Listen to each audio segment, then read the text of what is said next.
people from all over the country has come, from all over the world as well. I think the really important thing is that people are showing up to show how much this actually means to them. I think now there's often a lot of people think they can stay at home and still participate, but it's so important to actually get out and to show that you care.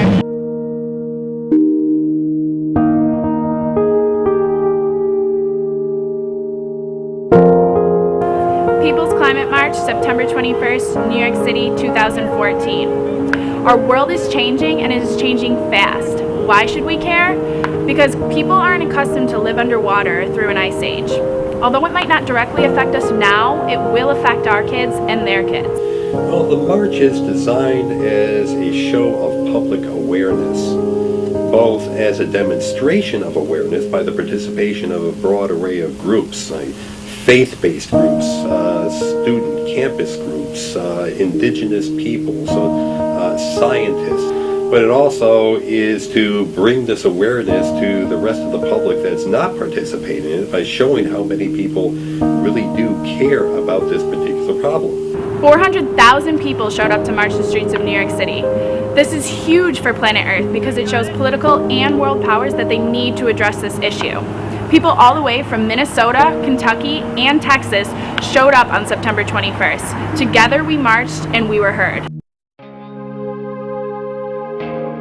In climate change science, there are tipping points, and we're rapidly approaching many of those tipping points.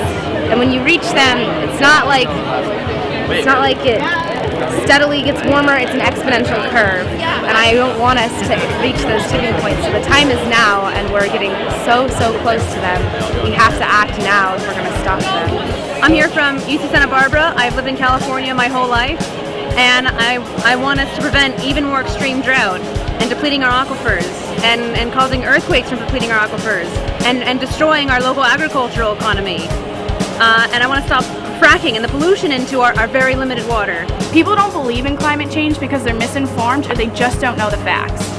Higher temperatures, more droughts, wilder weather, changing rain and snow patterns, less snowpack, melting glaciers, thawing permafrost, shrinking sea ice, increased ocean acidity, warmer oceans, and rising sea level. We have the power to change this. It is up to the millennial generation to stand up and make a difference. We can start off living in our future sustainably and green. We are at a point where the science of the surrounding climate change and the evidence that we have for climate change is settled science. We know what's going on. We know what is likely to go on within the next 50 to 100 years. And we need to convince the people who are in positions of power to begin to take the leadership that will allow us to develop responses to what is frankly a looming crisis. It's not the kind of problem that you can ignore. And that's what the temptation is, because we have so many problems that are very, very immediate. There are lots of things that are in our faces every single day. ISIS, the Ebola epidemic, and the ongoing problems with poverty, with racism. There are always these things that are competing for our attention, but always in the background there are other problems, other issues that are just sort of lingering there, and the longer that we try to ignore them, the worse that they get. This is one of those problems that the longer we take to actually address it, the worse the consequences are going to be.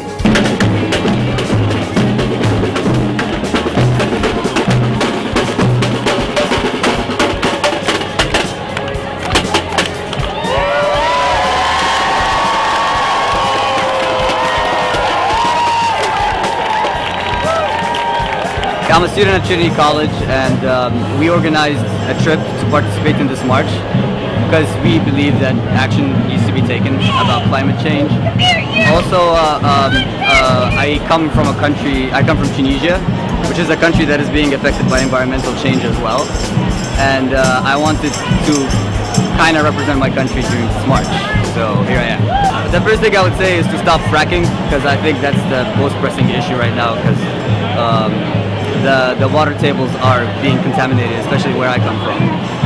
But also to enact the resolutions that they are saying they're going to enact, and actually enforce them and try to force world leaders to adopt those policies that are going to help us. The level of activism on college campuses has really declined. And now what we're seeing with this is that there seems to be a resurgence in the willingness of students to become active and have a voice. For one thing, students now have a vote, and they can vote for some of these leaders, and that vote and that voice can make a difference. Well, hopefully this did make an impression on world leaders. It certainly made an impression on the Secretary General of the UN, Ban Ki-moon, because he was there at the march. But the summit that was held at the UN was to try to build some momentum, to build some positive energy towards the next actual negotiations for a climate agreement taking place next year. And hopefully it was effective in that regard. I am more than satisfied with how it turned out. I was not expecting to see the amount of people out there, the amount of support for the issue, or even the amount of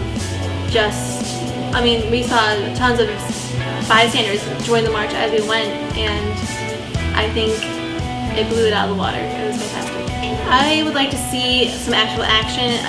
We were out there asking the UN really to just do something about climate change as a whole. It's easier said than done, obviously, but I want to see lawmakers start first of all, admitting that there's a problem and now finding policies to fix those problems. On behalf of the Lemoyne community, a small Jesuit school in upstate New York, we were so excited to be at the People's Climate March because 400,000 people were there and a small chunk were us. This is exciting for us because we were being active and participating to combat climate change. It's so important for us because it's our future and our kids that are going to be affected by this. Our generation is already on board. We're looking for all the other generations, older and younger, to help support us. We need to make a difference.